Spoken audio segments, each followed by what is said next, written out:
In the heart of Asia, a world of rock and wind rises towards the sky. Here, one of the most imposing borders on the planet was born, the Himalayas.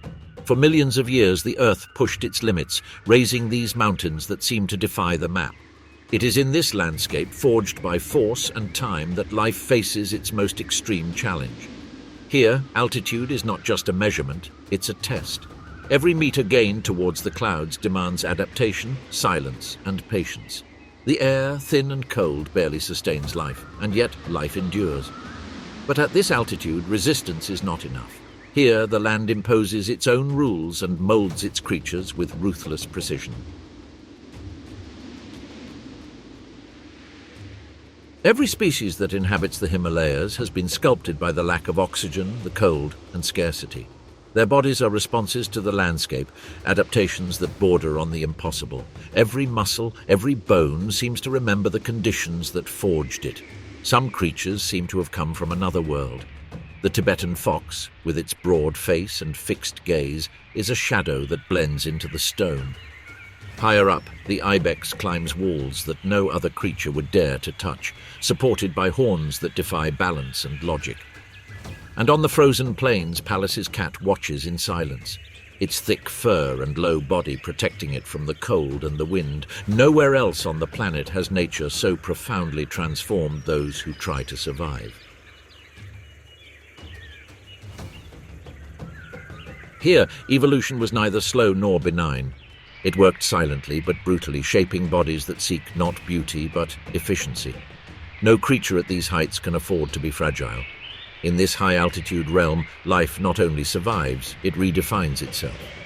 Some creatures have taken adaptation to the extreme, shaped by the wind, scarcity, and altitude, to the point of becoming one with the landscape itself. But among them all, one stands out above the rest. It is a species that represents better than any other the force that governs these mountains. What does resistance look like when it takes shape? Through the fog that creeps through the frozen valleys, a shape moves with solemn slowness. The wind surrounds her, tests her, pushes her, but does not stop her. She is the very image of permanence. There, where the air hurts, that giant advances. The Himalayan yak isn't built to be elegant or fast like other animals. Its body is ruggedly perfect, functional and resilient. Every step she takes is a statement against the wind, a reminder that strength can also be stillness. The cold surrounds him, touches him, measures him. But it doesn't penetrate. The wool that covers him is a living wall, thick, rough, capable of retaining heat as if it held a small fire inside. A brief breath escapes from its snout, which the air turns into mist, a reminder that life still breathes among the shadows of winter. Inside that enormous body, everything follows an ancient rhythm. The lungs fill slowly, extracting oxygen from air that barely provides it. The heart beats slowly and seems to know the price of every movement. Here, nothing is wasted, not energy, not heat, not time. Every movement of the yak has a purpose. It doesn't waste energy or try to dominate. Its muscles support more than they push. Its horns, curved backward, maintain its balance on impossible slopes. When the wind picks up, the yak stops and lowers its head. It doesn't face the storm, it waits. Its strength lies not in defying it, but in enduring without expending more energy than necessary. When the air calms, it advances again, leaving behind footprints that the ice soon erases. In the high valleys, the herds move forward as one. Dozens of yaks move silently, forming a dark mass against the snow. Up close, the order is revealed.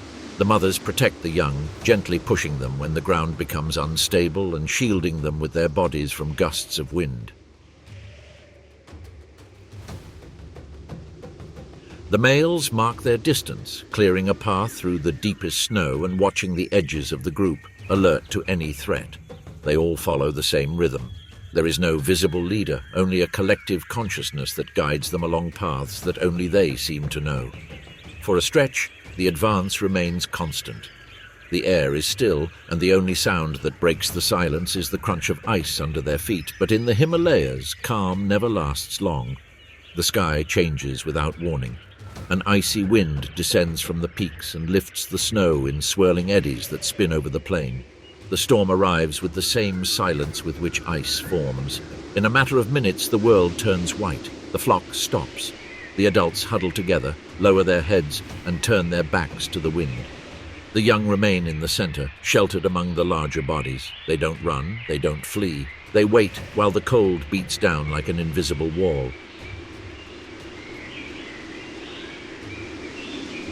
Between the gusts, the silence changes tone. It's no longer just the wind. In the distance, a shape moves cautiously, following the white relief. Shadows travel down the slopes, stop and move again, measuring each advance. They have awaited this moment, hidden among the rocks and ice. Tibetan wolves emerge from the blizzard, moving in time with the storm as if they had learned to hunt within it. The flock doesn't flee, it gathers together. The young stay in the center. The adults form a wall that breathes as one. The wind buffets them, pushes them, but they stay together. Their defense is not flight or fight, it is unity. The pack circles from a safe distance, waiting for a break in the line, but it doesn't happen. Before them, there are only firm, heavy, still bodies. One of the hunters tries to advance, feeling the edge of the circle. He approaches cautiously until a male steps forward. Their horns rise, gleaming beneath the ice. It doesn't charge, it only warns. The message is clear. Any mistake could cost a life. Predators gauge distance. They are agile, but also calculating. They know that one blow would be enough to break their necks, and hunger, though unbearable at these altitudes, doesn't justify the risk. And in this terrain, time is their worst enemy. As the storm weakens, the shadows begin to recede. The hunters stop, look once more at the motionless wall of bodies, and understand that there is no way out. One after another, they turn around and disappear into the fog, defeated not by force but by the calm of that which does not move. The flock remains motionless for a long moment. Their bodies stay together, breathing slowly until the wind changes direction and the danger completely dissipates. Only then do the yaks raise their heads, regroup, and reform the line of advance. They advance towards the valley where the wind has cleared some of the snow. Every meter descended is an effort, but also a promise. The slopes are treacherous. The snow gives way under their weight, and yet they continue. After hours of walking, the horizon opens up. In a hollow, the ground breathes. The wind has swept away the frost, revealing dry grass, hardened by the cold. It's not abundant, but it's enough. The animals stop, lower their heads, and begin to graze. Calm doesn't mean rest, it means opportunity. The cold is still there, the air still hurts, but for a moment the hunger subsides. In the heights of the Himalayas, survival is not a triumph. It is merely the right to keep moving forward. But when winter subsides and life begins again, does calm truly arrive? Or is it just another form of resistance? At another time of year, when the mountain breathes differently and the ice has relinquished its dominance, the Himalayan valleys awaken. The sun gains ground, water runs through cracks that were once ice, and the earth opens up again. The dry, stony grasslands begin to fill with movement.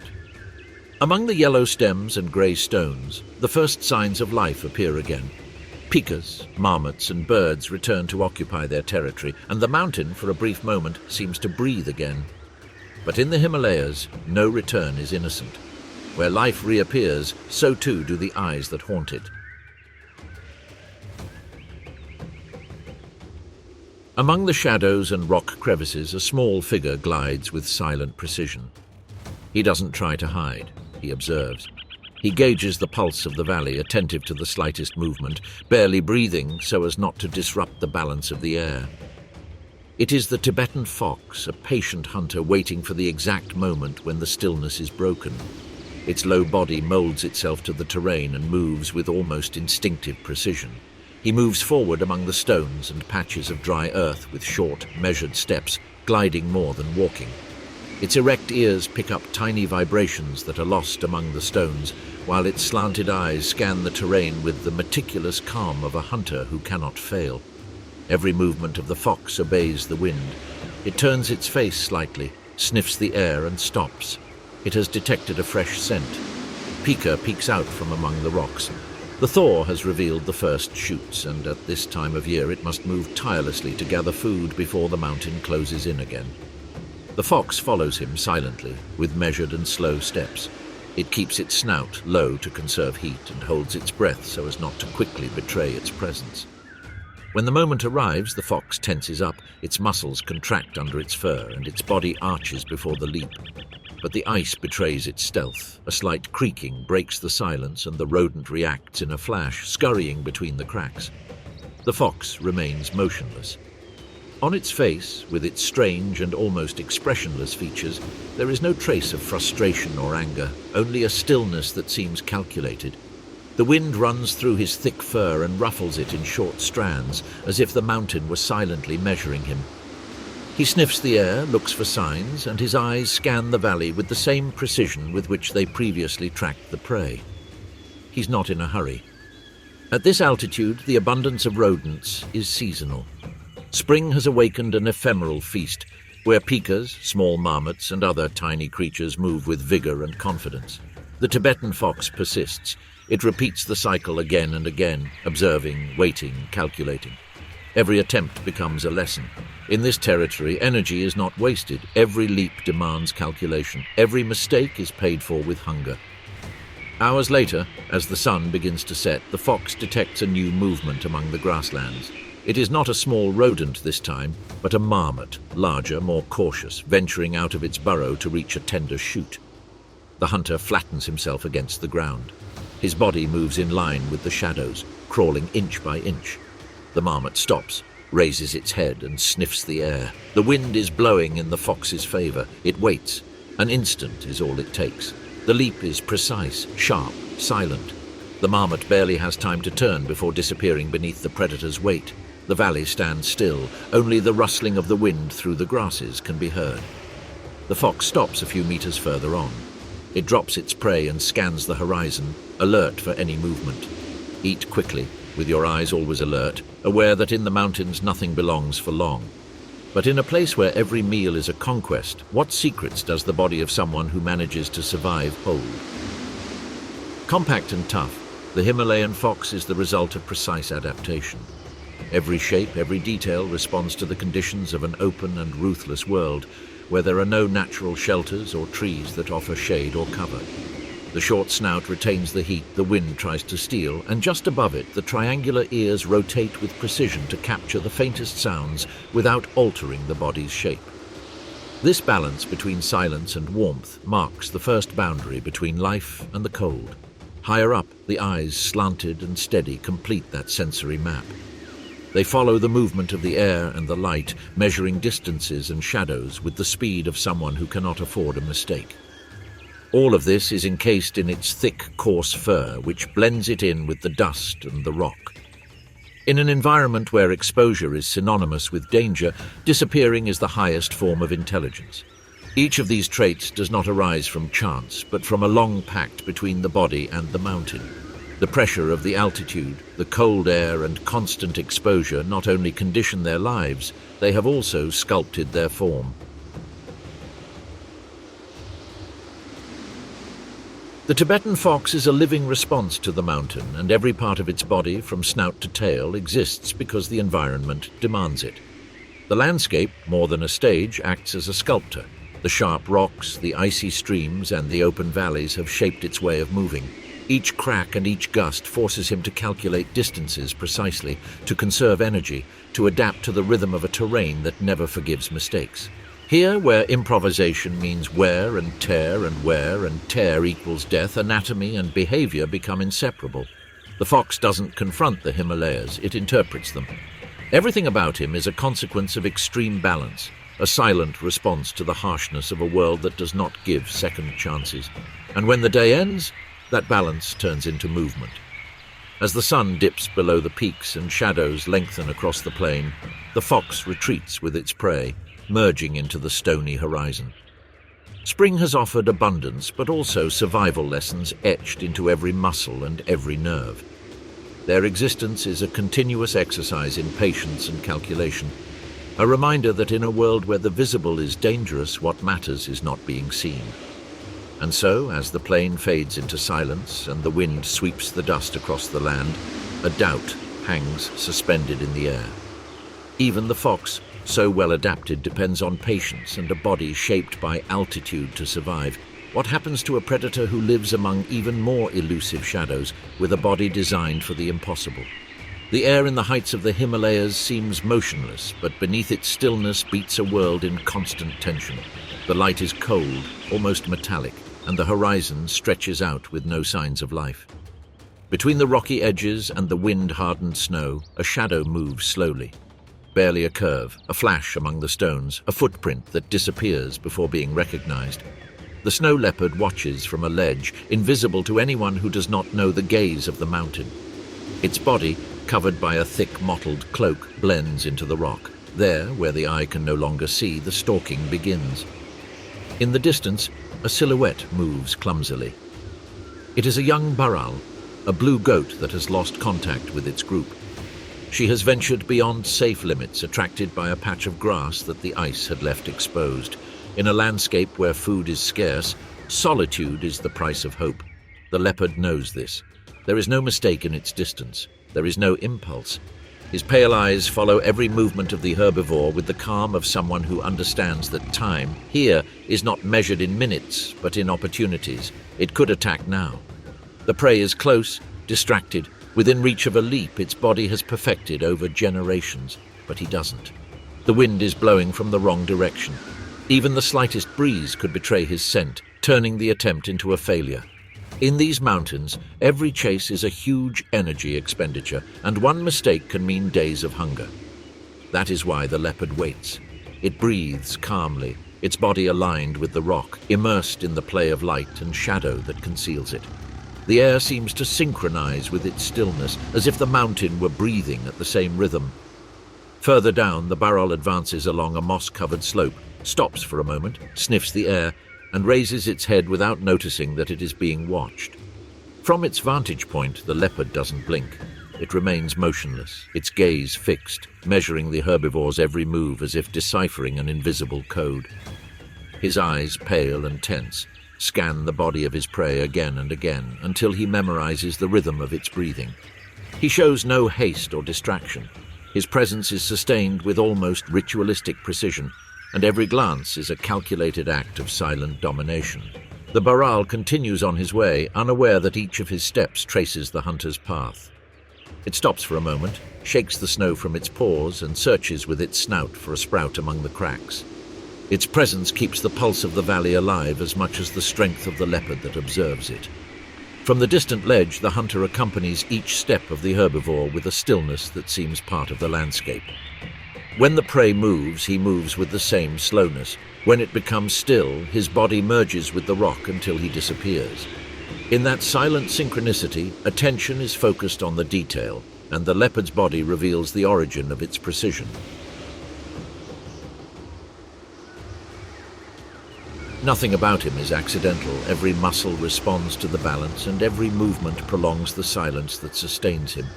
Its thick fur curls in the wind, and its long, flexible tail swings with precision to maintain its balance over the abyss, so no sound betrays him. In an environment where the echo can multiply a mistake, silence is your greatest weapon. The anatomy of the snow leopard does not only respond to survival, but expresses a silent intelligence capable of reading the mountain and adapting to each of its rules. Every line of her body seems written by the wind and the altitude, a natural consequence of that constant dialogue with the environment. The air, thin and cold, enters a broad chest that works without visible effort, sustaining the slow rhythm of a creature made for scarcity. With each inhalation, his body takes what the mountain denies him and turns lack into resource. That invisible adaptation underpins every gesture, every decision of the movement to come. The hind legs concentrate the force that transforms stillness into movement.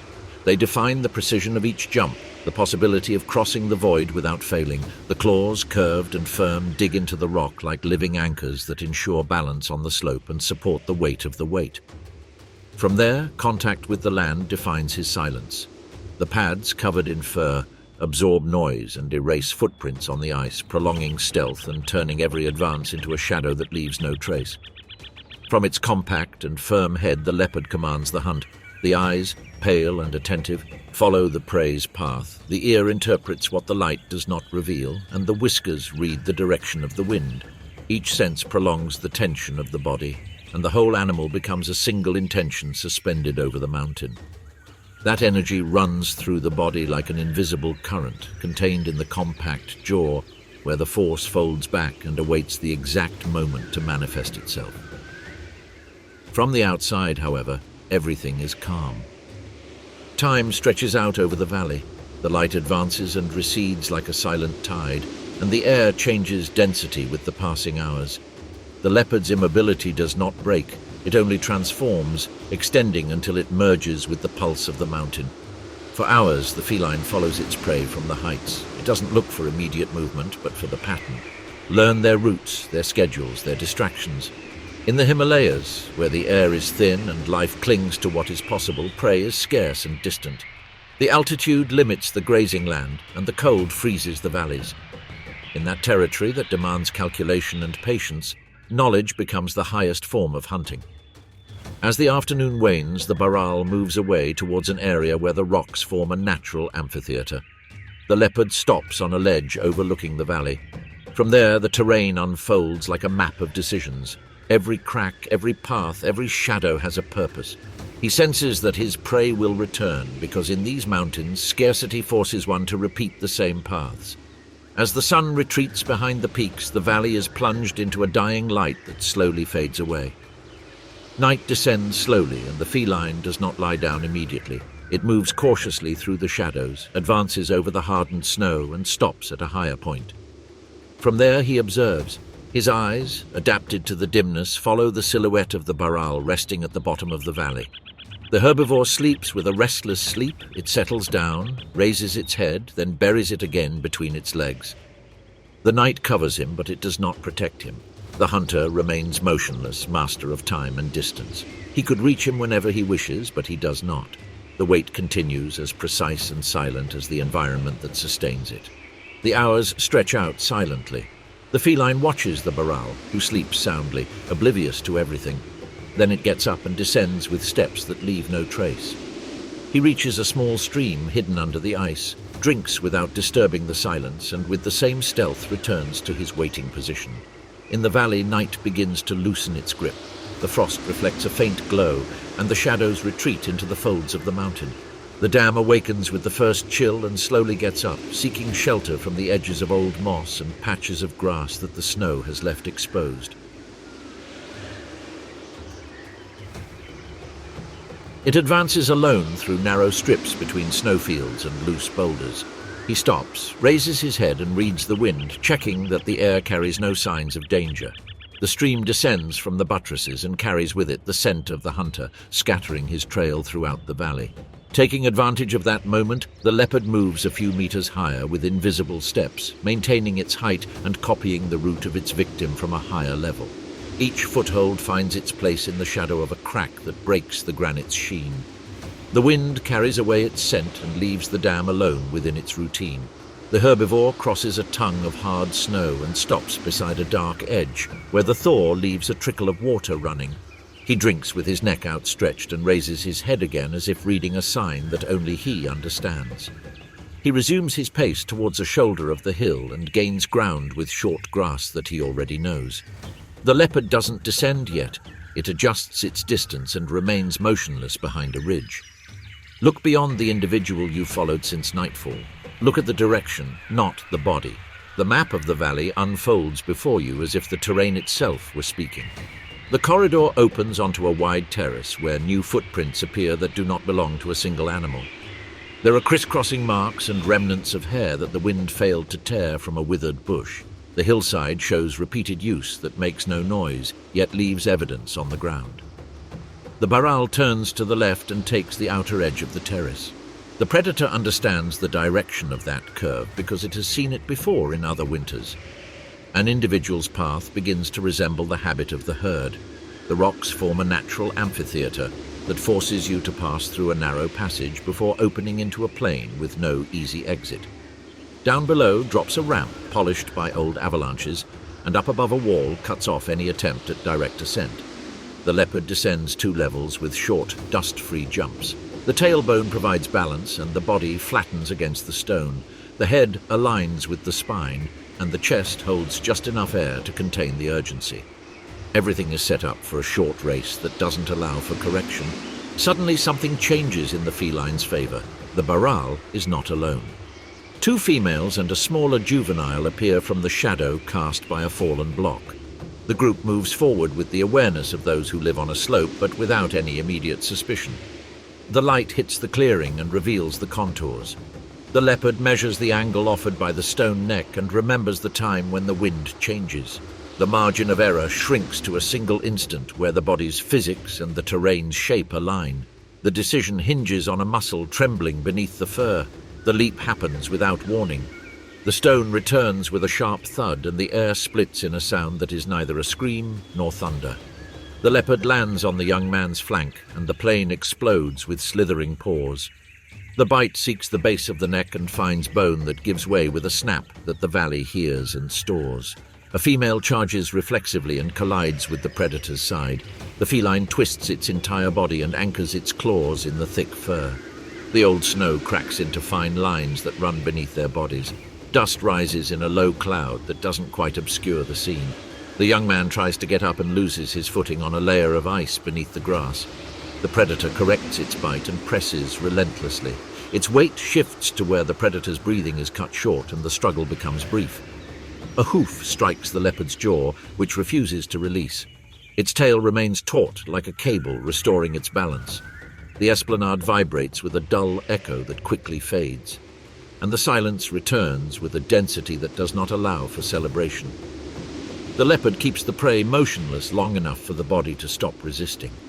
Then he tilts his head back and watches the path the group is hopping along. He doesn't eat right away. He observes the stone pass they entered through and the corridor they'll emerge from when they return to drink. In its breath lies a plan that is no longer a secret to the mountain. The route he sought was not just a day's journey, it was the custom of the flock that endures the winter. The answer to the mystery is revealed in the calm after the blow. The predator didn't follow the individual out of whim or lack of strength. It needed the key that unlocks the door to repeated feeding. In a territory where abundance is short-lived and mistakes cost empty days, knowing the routine is as valuable as the power of a jump. Patience wasn't passive waiting, it was learning. Intelligence takes shape at these heights, and it is called the memory of the terrain. The leopard finally drags the prey a few meters to a depression that cuts the wind and checks the horizon with an unhurried gaze. The body falls onto the snow without resistance, and only the friction of the fur against the ice marks the end of the movement. The pads sink in just enough not to leave a deep mark, and the wet fur on the throat obscures the light mottling. The mountain does not grant long victories, and that is why the feline measures each decision before surrendering to the impulse.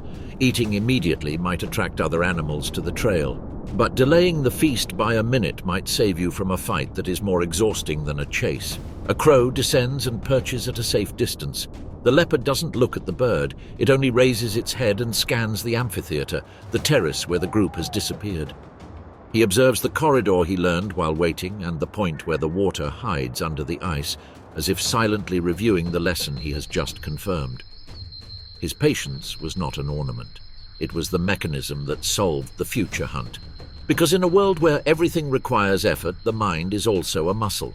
And while the leopard dominates the heights with the precision of an ancient calculation, other felines face the same landscape, but from a disadvantage. How does life survive when the terrain conspires against it? The valley falls silent again after the leopard hunt. The snow, tinged with grey and wind, erases all traces of violence in a few hours, but not all felines that inhabit these heights enjoy the same precision. In a world where every muscle is honed to resist, there are others that seem to have been left behind, creatures that the mountain pushes to the edge and yet refuse to give in. On a dry plain, where the grass breaks under the ice, Pallas's cat emerges from a rock crevice. His short, wide body moves with a silent clumsiness, as if each step weighed more than necessary. There is something restrained in her advance, a caution that seems dictated by the very shape of her body. The eyes, round and disproportionate for such a short face, seek a point that always eludes them. The head, wide and low, joins ears that open to the sides as if trying to disappear from the landscape. It is an anomalous figure, an old design that time forgot to update. Its fur, however, is a marvel of resilience.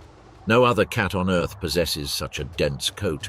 Every square centimetre houses thousands of hairs that insulate it from the cold, though they also condemn it to the heat. It is both a coat and a burden. In these mountains, excess also weighs heavily. That abundance of fur shapes its every movement. Its compact body, supported by short legs and a restrained gait, seems ill-equipped for hunting. Even so, instinct and hunger drive him to hunt. He moves slowly among the icy mounds, his body pressed to the ground, his eyes scanning every crevice for signs of life. A small rodent peeks out from among the stones. Reflex precedes thought, and the cat flattens itself against the ground, its muscles tense beneath its grey fur. For a moment his whole body seems to anticipate success. It moves forward just a few centimetres, holding its breath, but a slight crunch of ice under its paw betrays its presence. The rodent stops abruptly, raises its head and trembles for a moment, alert to the danger it does not yet see, and in the blink of an eye disappears into the cracks. In the Himalayas, the senses of the prey are sharpened to the extreme. Every sound, however small, is enough to unmask anyone, even the most expert hunters. The little feline remains motionless as the wind erases the echo of its mistake. But he doesn't stay back for long. At this altitude, where the air steals heat every minute, he has no choice but to keep hunting. To maintain the temperature that protects it from the ice, it needs to feed on several rodents a day. The cold is relentless, and prolonged stillness only accelerates the deterioration. Little by little, instinct pushes him back into movement. It slides towards a mound of stones from where a short squeal comes. He waits again, his body tense and his gaze fixed on the point where life stirs without revealing itself. The air seems still, but up high, nothing stays still for long. A gust of wind descends from the buttresses and changes direction, carrying with it the scent that betrays him. The rodent disappears before the jump can happen. The cat freezes, its eyes fixed on the empty space where, a second before, there had been life. A puff of steam escapes from its mouth and the snow on its back shudders with the movement. Each failed attempt erodes energy that is hard to recover in these mountains. Pallas's cat sits down. The wind stirs the fur around its neck. There is no noise, only its slow, steady breathing. In its stillness there is a mixture of weariness and defiance. He doesn't give up, but the landscape seems to conspire against him. Its anatomy is not made for these hard surfaces, nor for the perfect stealth that the terrain demands. Evolution shaped it to withstand the cold, but not to dominate it. When it moves again, it does so without conviction, though with habit. The habit of trying is, perhaps, its strongest instinct. A few meters away, another rodent emerges from the snow, sniffing the air. The cat lowers its head, crawls slowly, and this time it doesn't miss. Its jump is brief, but the distance is minimal. The small animal's body barely manages to turn before falling under the feline's claws. Pallas's cat holds its prey for a moment. It doesn't roar. It doesn't celebrate. It drops it and catches it again with an almost mechanical gesture. He eats slowly, without haste, as if he knows there is no glory in his victory, only necessity. Each bite is a statement against oblivion, a way of telling the Himalayas that they are still there, despite everything. Millions of years ago, their ancestors were agile predators, plains hunters. Today, this solitary descendant makes do with the minuscule remains of the animal kingdom. But what it lost in potential, it gained in persistence. His body, imperfect and anachronistic, is essentially a machine of pure resistance. A reminder that life doesn't always reward strength, but rather stubbornness. When it finishes feeding, it shakes off the snow and walks among the stones while the wind erases its footprints. Their passage leaves no history, but their presence defies the climate, hunger, and time. Every day it manages to survive is a small victory against extinction. As evening falls, he returns to the crevice that shelters him from the wind. Inside, 3 cubs wait for him in silence, covered by the same thick fur that both condemns and protects him. They huddle together at its side, seeking the warmth that the mountain denies. In them continues the only certainty that this species knows, the conviction that resisting is the oldest way of remaining. In these mountains, where the strong thrive and the weak disappear, Pallas's cat proves that there is another way to survive. He does it by resisting, defying the rules of the environment with a silent denial, but in a place where every creature adapts until it becomes unrecognizable, an inevitable question arises. What is it that transforms the beings of the Himalayas into forms so different from the rest of the planet? To understand it, we need to look beyond just one species. We must look at the mountain itself, because the wind that sweeps through the valleys with immense force not only sweeps the land, but also sculpts the landscape and marks the pulse of life. It carries the cold, drags the seeds, and shapes the invisible paths along which the creatures of the Himalayas move. In its passage, it sculpts not only the rock, but also those who inhabit it. The mountain does not create its children gently. It forges them through wear and tear. Every breath of air and every gust of snow leaves a mark on the flesh, on the breath, and on the shape of every body. As altitude increases, oxygen becomes a luxury, cold a constant presence, and food a rarity. Every meter gained towards the sky demands a new design. In this landscape of limits, evolution is not an idea, it's a tool. At altitudes above 4,000 meters, the air contains just over half the oxygen available at sea level. Every breath is a negotiation with emptiness. That's why the lungs are larger, the hearts beat more slowly, and the blood carries more red blood cells than anywhere else on the planet. Breathing here is not just a reflex, it's a strategy.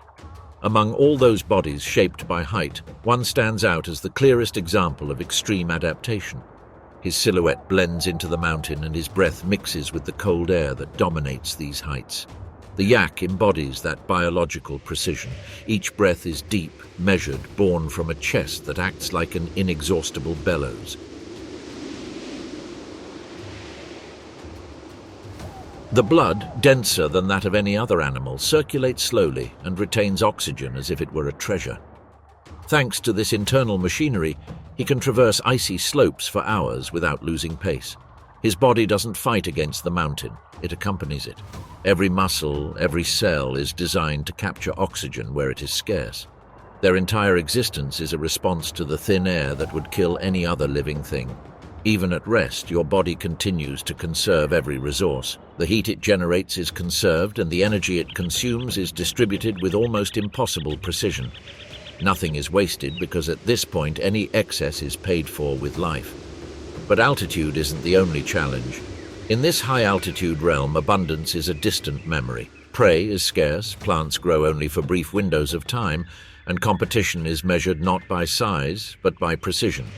In this environment, competition is not measured by strength or size, but by the precision with which each creature manages its energy. Every predator that inhabits these heights has been shaped by this extreme economy. Among them, the Tibetan fox represents the perfection of calculation. Every jump, every breath, and every glance responds to a precise logic that balances expense and gain, opportunity and risk. Their compact bodies and flat faces are not extravagances, but the result of generations who learn to survive in scarcity. Here, strength is not rewarded, thrift is. On other continents, animals thrive in herds under skies that offer food and shade. But in the Himalayan highlands, cooperation is a luxury few can afford. Hunting in groups requires energy, and energy here is a currency that is not wasted. That's why predators live and hunt alone. Solitude is not a curse, it's a strategy. The isolation of each creature is repeated on a larger scale. The mountains divide the species like invisible borders, and each valley becomes a closed world where life evolves without contact with the outside. In regions such as the Langtang Valley or the remote areas of Kanjiroa Himal, the walls of rock and ice enclose the animals for generations. Over the centuries, these natural borders separate populations for so long that changes accumulate. What was once a single species begins to change silently. Bodies adapt differently, sounds change, instincts are modified. Thus, two valleys separated by only a few kilometers can harbor creatures that no longer recognize each other. What begins as distance ends up becoming difference. Over time, the mountain rewrites bodies as much as it divides paths. Prolonged isolation forces each population to reinvent itself, to respond to the environment in a different way. The eyes narrow to resist the blinding glare of the snow, the noses flare to warm the air before it reaches the lungs, and the limbs shorten to conserve heat. At this point, evolution is not looking for beauty, it's looking for efficiency. The golden tachin, with its oily fur and disproportionate nose, is proof of that brutal precision. His body is not afraid of humidity, his breathing adapts to the cold air, and his skin repels rain like a natural armor. Every detail responds to the same need to conserve energy, avoid loss, and survive another day. But in the Himalayas, nothing lives solely by its body. The mountain not only shapes anatomy, it also dictates behavior, and even the most intimate acts of life obey its rules. When the time of giving birth approaches, the females separate themselves from the group. They climb towards lonely slopes where the wind blows relentlessly and the terrain offers little shelter among the rocks. There, far from the noise and predators, they give birth in silence. In this world, the smell and sound of birth can signify death. Withdrawal is not a choice, it's an adaptation. The female who isolates herself is not seeking solitude but survival, and so maternal instinct also becomes a form of evolution. For days, mother and child remain hidden. The little one learns to stand, to imitate the mother's serene rhythm, to breathe the sharp air without fear. In an environment where every movement can betray a life, the first lesson is stillness. That maternal solitude is also a reflection of the mountain itself, life that is born isolated, forced to resist even before understanding what the world is. But this perfection comes at a price.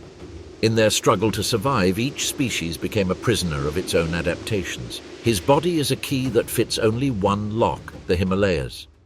That method doesn't work anymore. The Tibetan fox could not descend to the valleys without being exhausted by the heat. The yak, at low altitude, would see its blood collapse under an excess of oxygen. And the snow leopard, far from the peaks, would suffocate under its own weight while trying to chase after prey. Each of them has been molded to withstand a single environment, and that environment is also their boundary.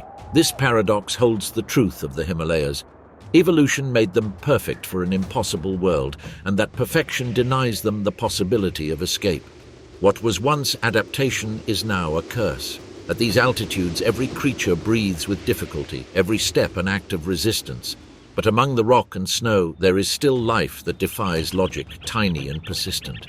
Because even here, where death seems constant, there are those who have found a way to outwit the cold and hunger. And then the inevitable question arises: how can such a small creature survive in a world designed to crush it? On the scorched plateaus of the Himalayas, when the summer sun melts the last ice and the yellow tundra begins to vibrate with contained life, something moves among the rocks. Beneath the thin air, where even birds dare not fly for long, emerge the true engineers of the high plateau. They are small creatures that, without knowing it, maintain the fragile balance of the mountain. Among them, one stands out for its ingenuity and resilience. It doesn't hunt or flee, it builds. The pika, tiny king of the heights, has made the impossible a routine. In these highlands, where the air burns the lungs and the wind carves the flesh like glass, even the smallest have learned to defy the impossible. This creature did not come to dominate the roof of the world by chance. Its body, its city, and its collective intelligence were sculpted by a landscape that does not forgive mistakes. Every feature tells that silent story. Its silhouette stands out against the tundra, compact, almost geometric, as if the mountain itself had molded it. The ears, wide and always alert, perceive subterranean vibrations before the wind erases them. The fur doesn't reflect light, but absorbs it, blending with the yellowish grey of the eroded stones. And on the face, motionless and severe, there remains only pure attention, eyes that observe the entire surroundings without needing to turn the head. That austere appearance is not a whim. In a world without thickets or deep caves, where eagles frequently soar overhead and foxes patrol tirelessly, the pika must be invisible even when exposed. The surface offers him little more than danger and constant vigilance, so his true defense lies below, where the hunter's eye cannot reach. Beneath the tundra, the strategy changes. The ground becomes both refuge and fortress. What from above appears as empty land is, in reality, a network of passageways winding among the frozen roots. Storage chambers, escape tunnels, and hidden exits make up a system so precise that a single tap on the ground is enough to alert the entire colony. In those labyrinths, the air stays warm even when the outside freezes. Each gallery serves a purpose. Some are used to store hay that is dried in the sun during the warmer days, others to take shelter from the wind or to raise the youngest offspring. Burrows can extend for tens of meters and connect hundreds of individuals who share the same territory. There are no hierarchies or borders. The whole system breathes in unison, protected by a natural engineering that defies cold and hunger. With the arrival of the thaw, that hidden world begins to awaken. The earth softens, the air becomes humid, and the heat slowly penetrates to the deepest chambers. One by one, the tunnels fill with activity once more. It's the announcement of a new station. Summer is their reign. When the ice recedes and patches of grass appear green amidst the yellow tundra, the pikas emerge in coordinated waves. The air, softer and warmer, seems to invite them to the surface. As the sun rises, the high plateau becomes populated with small bodies that move with almost mathematical precision. They don't graze randomly like rodents in fertile valleys. They divide the land into invisible sectors and take turns avoiding the hawk's shadow and the fox's sense of smell. Each family knows its place, each group its moment. From afar, their cries intertwine in a rhythmic sequence that orders the chaos of summer, a coded language that keeps the entire colony alive. That harmony is not simple communication. It is the basis of a common work that sustains its existence. And when the sun has not yet dried the dew, the great harvest begins. The first patrols set out as the tundra glistens with moisture. They don't pull up live grass. They cut it precisely and spread it out in the sun in perfect carpets. Hours later, when the heat is at its peak, they return to harvest. Each dried stalk is carried in measured batches and stacked into towers that dot the hillside like small, grassy monoliths. These reserves aren't just piles of them. They're designed to last. Wide bases to protect against the wind, covered with pebbles to repel rain, located in microclimates where the sun dries without scorching. A single pika can feed entire generations from these towers, ensuring that winter finds living families, not skeletons. But in a world where every sound can mean a threat, how does such a small animal face the hunters of the Himalayas? When facing predators, the strategy is always collective. An eagle descends and 20 pikas move in unison, creating an illusion of movement that confuses the deadly shadow. When the threat comes from the ground, instinct changes, but not precision. A fox approaches and the seismic alarm runs through the tunnels. In seconds, 90% of the colony hides underground while a few remain exposed. It's not a sacrifice in vain, it's the math of survival. Thousands against one. There are always more pikas than fangs. And although the threat never disappears, the balance tips in their favor, because even the Tibetan wolf, undisputed king of these heights, must adapt to its dominion. In the lower valleys, it finds easy prey, but up here, each ambush costs it hours of tracking for a single victim, an effort that consumes more energy than it gives back. The sheer number of pikas makes hunting an uncertain routine, not an epic triumph.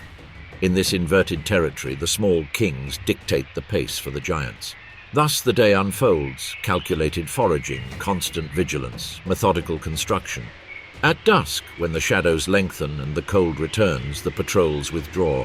Haystacks multiply under the setting sun, silent markers of an underground empire that no predator will conquer. The pika doesn't run or roar. It doesn't need to be the fastest or the strongest.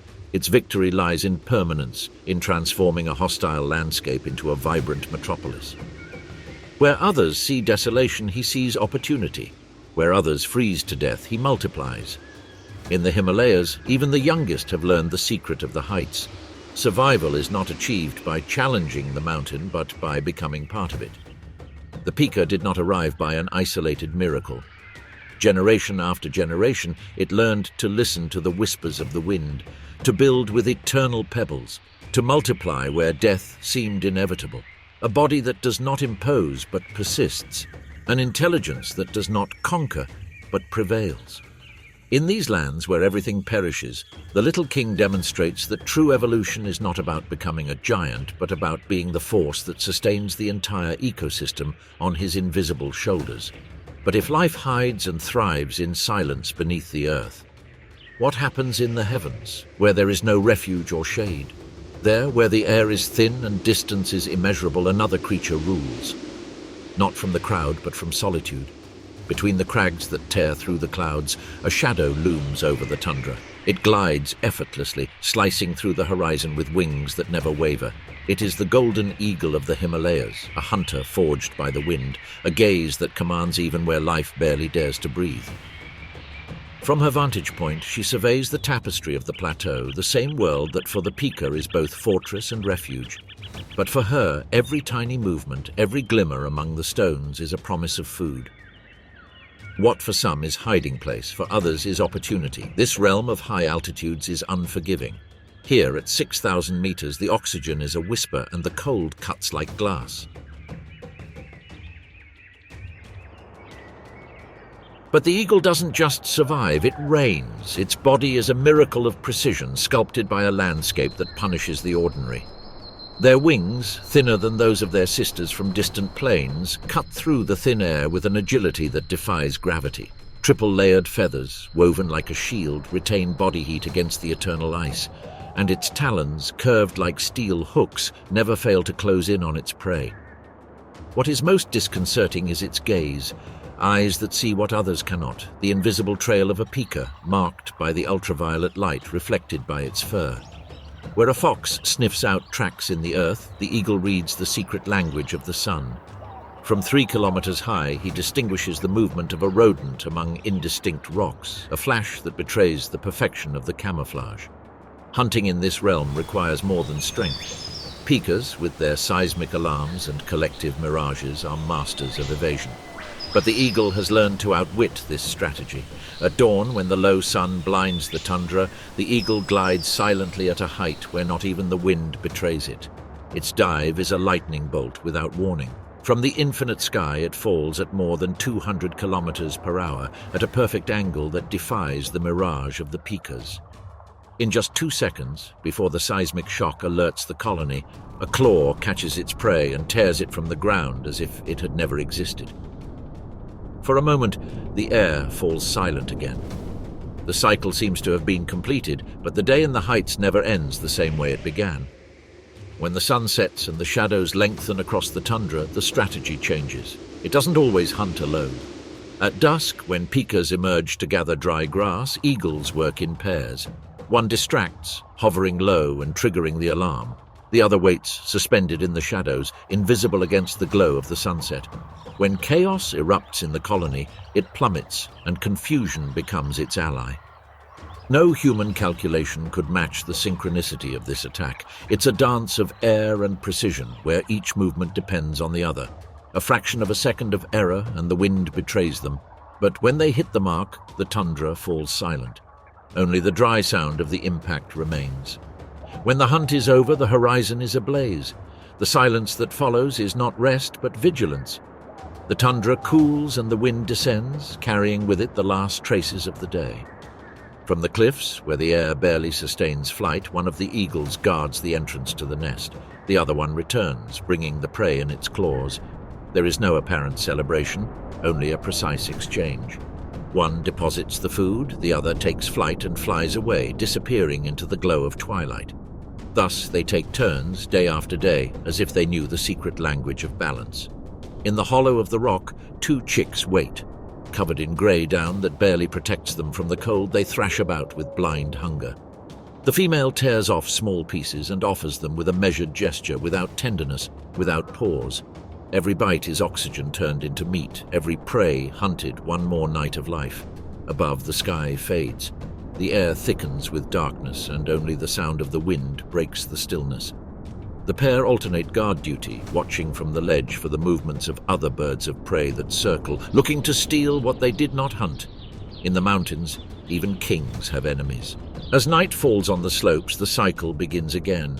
The hunger that slept below awakens above in the nest. Tomorrow the flight will be repeated, the hunt, the relay, the silence.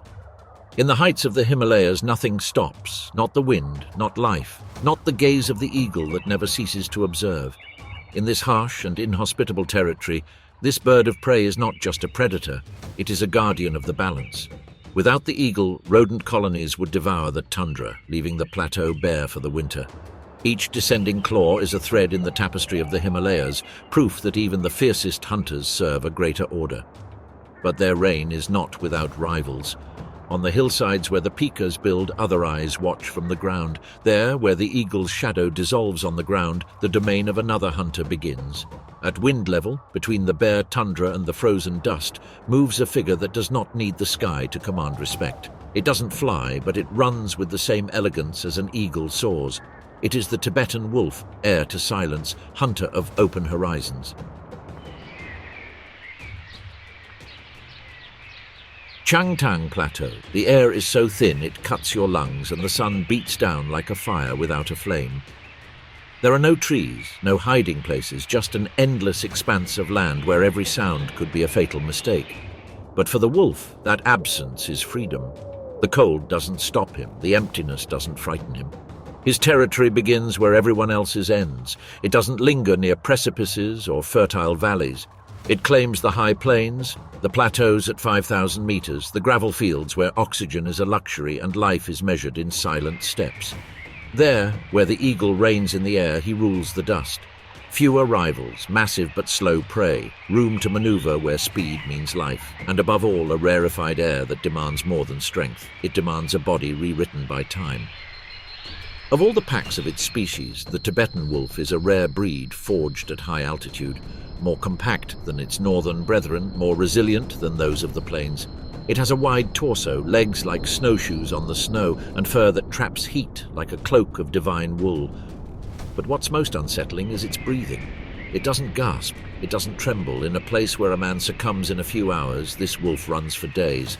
That calmness is no accident. Its anatomy sculpted over millennia. Their lungs, with duplicated alveoli, capture 60% less oxygen as if it were an oasis breeze. His heart, disproportionate and tenacious, pumps thick blood in red blood cells at 180 beats per minute without faltering. The skull, flattened and powerful, houses jaws that split frozen yak bones as if they were dry branches, tusks with reinforced enamel designed to tear through ice-hardened flesh. There is no delicacy in its bite, only certainty. That contained ferocity has a purpose. In a landscape without bushes or caves, where prey grazes in plain sight, the Tibetan wolf must hunt in open fields. Its eyes, slanted against the blinding snow, detect movement from miles away. Its ears, erect like antennae, pick up the crunch of hooves on gravel before the wind erases it. Its main prey is the kiang, the wild ass that gallops at 60 kilometers per hour, or the yak that weighs a ton. Hunting them requires more than a jump. It requires superhuman endurance.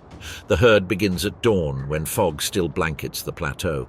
Among the dissolving shadows, a kiang separates from the group. It limps slightly, leaving a furrow in the frost.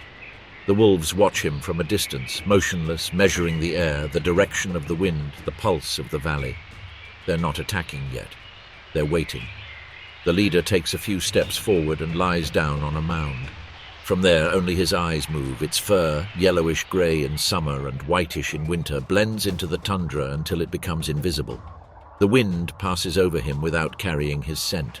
His nostrils, adapted to the extreme cold, warm the air before it reaches his lungs, barely exhaling a sigh that the dawn dissolves. Hours can pass. The kiang grazes, confident. The herd waits, spread out in an invisible semicircle. Each ear vibrates with the rustling of grass. Each nose analyzes the salty sweat of weariness. When the moment arrives, there is no roar, no warning. The leader launches, broad hooves skiing across treacherous snow. The flanks attack in a pincer movement. The kiang zigzags, but the wolf does not chase in a straight line. It cuts angles, preserving oxygen. The final bite is precise. Fangs to the tendon, jaws to the throat. The kiang collapses with a dry sound that fades into the wind. There is no celebration. The hunt here is merely an extension of hunger. The Tibetan wolf is made for this moment. Its body, honed by the altitude, stores oxygen in every fiber.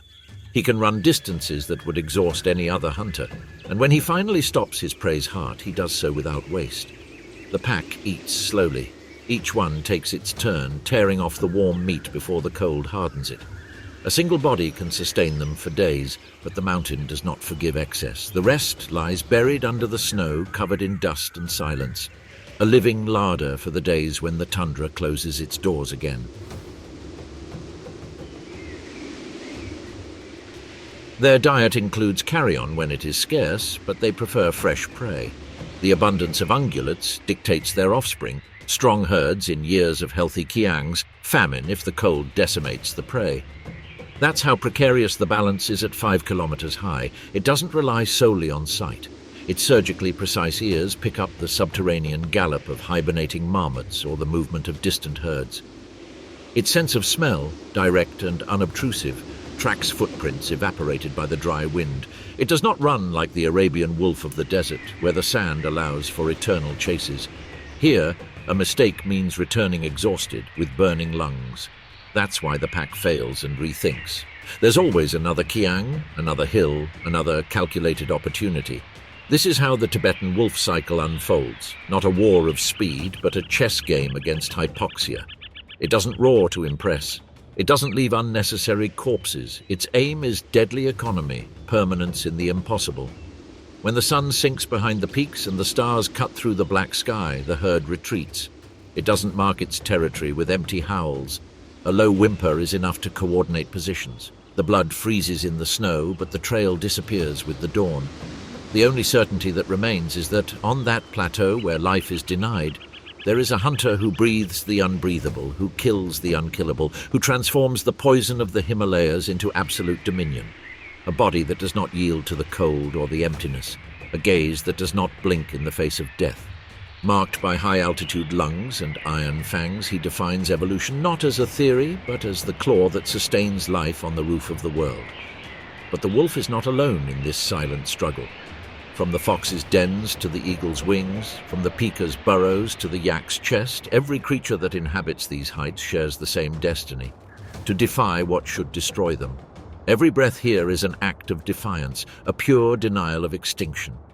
In the Himalayas, evolution is not an invisible force. It is a tangible architecture that sculpts flesh, bone, and behavior. It molds eyes that withstand the glare of the snow, lungs that draw air from the void, and bodies that retain heat amidst the ice. Here, adapting is not improving. It's surviving long enough to keep breathing for another day. And yet, in that brutal effort, there is a beauty that transcends the struggle. Because where everything seems to end, life begins again, reinventing itself with each sunrise in each valley, in each shadow that moves across the stone. Thus, at the top of the world, evolution ceases to be a concept and becomes a palpable truth.